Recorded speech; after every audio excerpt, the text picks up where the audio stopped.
久々にガンさんのお宅を訪れましたが、相変わらずやっぱりいい感じですよね。いいセンスですよね。やっぱね。自宅で外テラスだとか車庫だとかいろいろやった、うちの中で本当にカメラ回したってのは初めてかな。あんまりプライベートをね今まで出したくなかったんで、だから多分今日がもう多分初めてで最後でしょう。まあ僕は家貧乏で家4軒作ったんだけども、最後の家だったんで僕はもう本物で行こうということで、もう新建材を使わないで日本の在来工法で本物の木はそのベニヤの類は一切使わないで本物の木、それで石、それとあとは壁や土、壁紙使うで僕の中でこだわった家にしたんですよ。でそのフランクフルトのその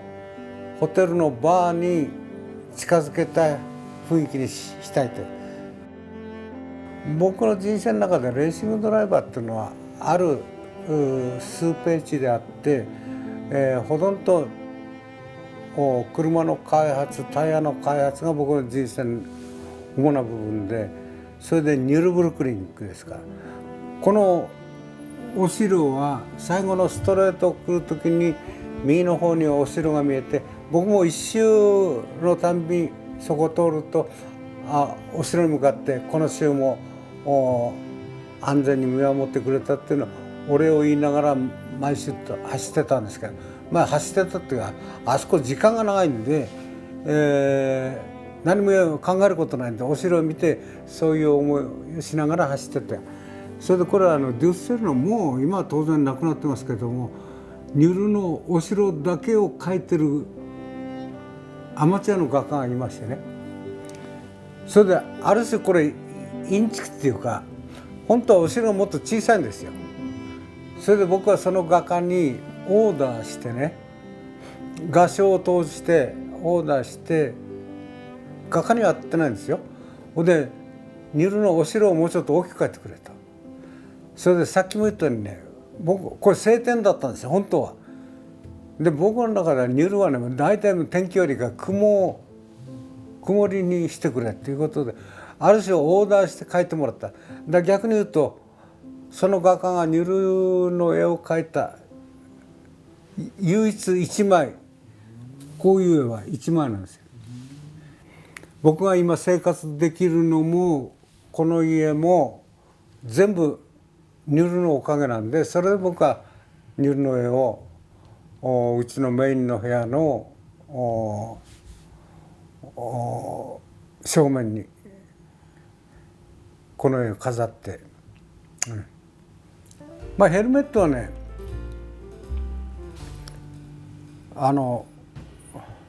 ずっと新井さんにお世話になってるとか、新井の社長と僕は友達だったんで日産にいた頃ね、新井のヘルメットがまだそんな、いいものができない時代に、新井さんなんかもう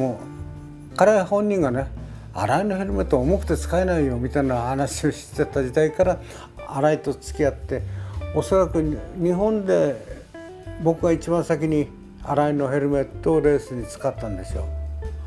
でフルフェイスができた時もフルフェイスを一番先に日本グランプリで使ったのも僕ですし、それでガンさんっていうナンバープレートあれねニュージーランドのオフィシャルのナンバープレート、オフィシャルで NSX のファンで、まあちょっと自慢ったらしいんですけど、僕のファンが世界にいて、特にニュージーランドっていうのは自分の好きなアルファベットで登録できるらしいんですよ。でニュージーランドの彼日本びいきで鈴鹿にも家持ってるのかな、スティーブってこんな体格のいいやつ今度も来るのかな。スティーブがもう僕に、断りなしっていうまあ嬉しいことなんですけど、あのナンバープレートをオフィシャルで自分の車につけてるんです。あれで登録して、でそれを記念にもう一枚あれ作ってくれたんだよね。だからいろんなとこでね、その外人にガンさんって言われるのはもうすごく別に僕感謝してますよ。だからそれの熱いファンが僕の名前をそのまま登録したってことですよね。若い時からね、お寺さんとか神社が結構好きで、だから古いもの、その中でやっぱり本物っていうのをだんだん勉強させられて、こだわりね。だから結局車もそうですよ。だから車がそれで NSX ができたって言えばできた。もうやっぱり本物で行きたかった。電子制御のコントロール使わないで、ドライバビリティ、乗ってて楽しい車をどうすればいいかみたいなね。その中でニュルブルクリンクっていうのは、あれはね、ニュルブルクという、まあ英語で言えば新しい丘、ニューラウンドみたいな意味で、ドイツ語でニュルブルク、ニュルブルクという村にあって、そこに1927年かな、当時のドイツ政府が将来のドイツ車のために、テストコースを作るって言ってできたのがニュルブルクリンクなんですよ。正式には数えてないけど300回ぐらい行ってるんですよ。だから 300×1 週間ね。でその中でやっぱりほぼニュルと日本の往復だったけども、中には余裕ができてイギリス回ったりイタリア回ったり。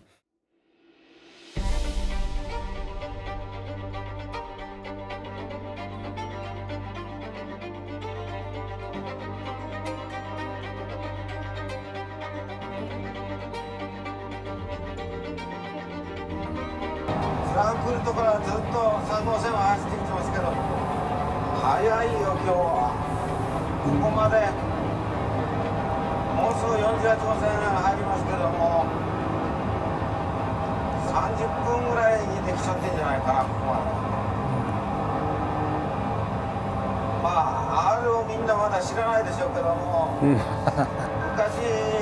NSX でアウトバーンした時はなかなか避けてくれなかった。しかし今日はずっとパッパッパ避けてくれるってことは、 R というよりも NSX がやっぱりドイツ人にも認知されたってことだろうな。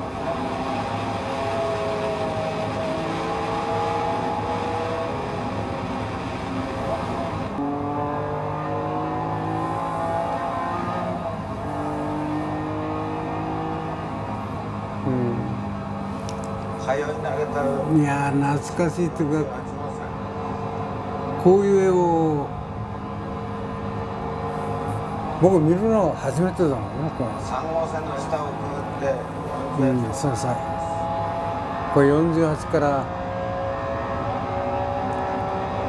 61に向かう途中だな。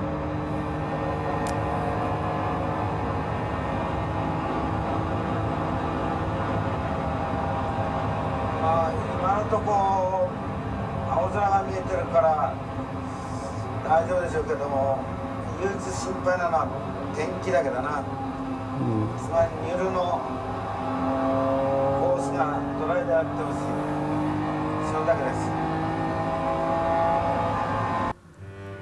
まあ懐かしいっていうか、もうニュルへ行かなくなってからそれこそそろそろいい時間経ってるんで、ニュルブルクの僕らがやってるコースは、天候が非常に不順なとこなんですよ。であるタイヤメーカーが昔僕らが帰ってる時に3週間粘って1日もドライがなかったっていう逸話が残ってるぐらい天候は不順なとこで、僕たちはねブリヂストンの時もホンダの時もまあはっきり言わせてもらえば今だから言うけど、僕が天気男で9割が型ニュルに行くとドライだったんですよ。天気とは言わない、ドライだったんです。それでどんどん開発メニューが進んでね、それで向こうで陣取ってて、もう日本から送った試作パーツが全部メニュー終わって仕事がなくなって、それでチームがどうしようかって、あの時にテストカー、昔ですからテストカーっていうのは新機種もあってたくさんあったんで、その1台をじゃあ軽量化しようってことで、それでエアコンまで外して軽量化したのがホンダの H マークが赤バッジでタイプ R っていうの生まれたのが、要は NSX が最初だったんですね。まあドイツは当時からお金を払えば時間を変えるって言葉があったんですよね。だからお金持ちがいい車に乗ると通常アウトバーンスだってみんなが200キロで走るわけじゃない。大体の流れがね、どうだろう、120キロぐらいで流れてるのかな、追い越し車線で。もう遅い方は、真ん中は100キロぐらいですよ。で120キロで、その中でやっぱり200キロで行くとやっぱり詰まるんで、結果煽り運転みたいな形になりやすいですけども、日本と違ってやっぱりそういう高速で走る時代っていうか、そういうの車文化で、根付いてますから、バックミラー見てみんなどんどん避けてくれる。あんまり名称は出せないけど、日本のそれなりの車でもやっぱりドイツで高速で走るとやっぱりそのスタビリティとか通称みんなが言うハンドリングっていうのは、あんまり確かなところがなくて、やっぱりドイツ車はそこを行くと高速でも安心して走れる直進性を持ったすごくスタビリティの高い車、やっぱりドイツ車の高速を中心として開発された車っていうのは日本の車とはやっぱりもうちょっと違うなって。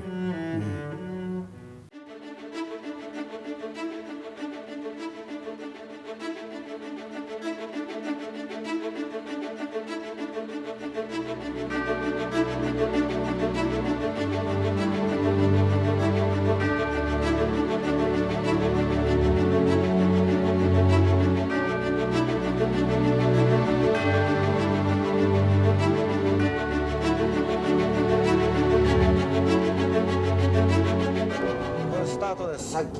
左コーナー、最初の左コーナー。うわ懐かしい。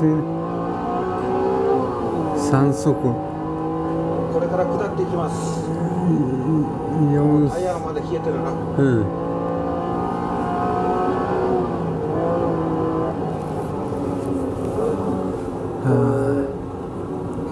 S 字が続きます。でもこの辺の S 字も日本のサーキットと違って、これ初代のタイプあるかな。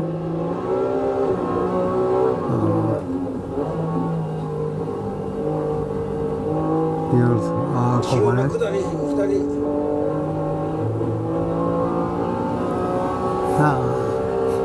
一般道を立教でまたいで、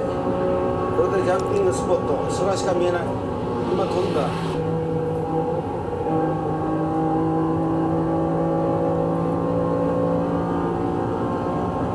これから馬の背みたいなところ、山の峰を少し走ります。ここから下り。高速おそらく220、30出てるでしょう。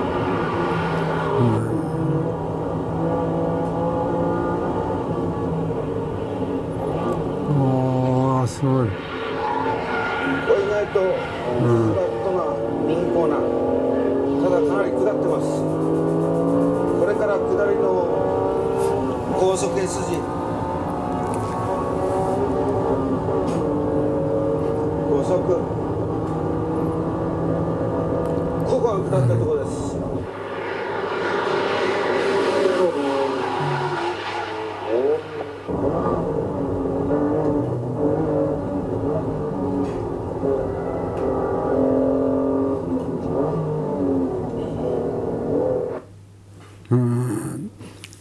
いやすごい映像だこう、まあ誰かも言ってたよ、これドライブしたら頭おかしいよねこれね。すごいドライブだなこれ。もうこんなのができてたっていうか、まあ車もタイヤもすごいけど、やっぱりこのドライビングっていうのは、やっぱり僕がニュルを誰よりも走ってるからできたっていうかな。すごい映像だねこういうの今これを見るとこういう経験してよかったなとか、すごい経験したんだなっていうのは、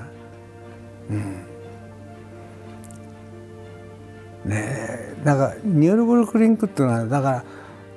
らもちろん車もドライビングもすごいけども、ゆっくり走る、通常のスピードで60キロから100キロぐらいで走るとね、普通のワインディングですよ。今までニュールブルクリンクの話をたくさんしてるけども、具体的な話しなかったよ。ニュールブルクリンクっていうのはね、この舗装の下のベースが今やもう世界の道路は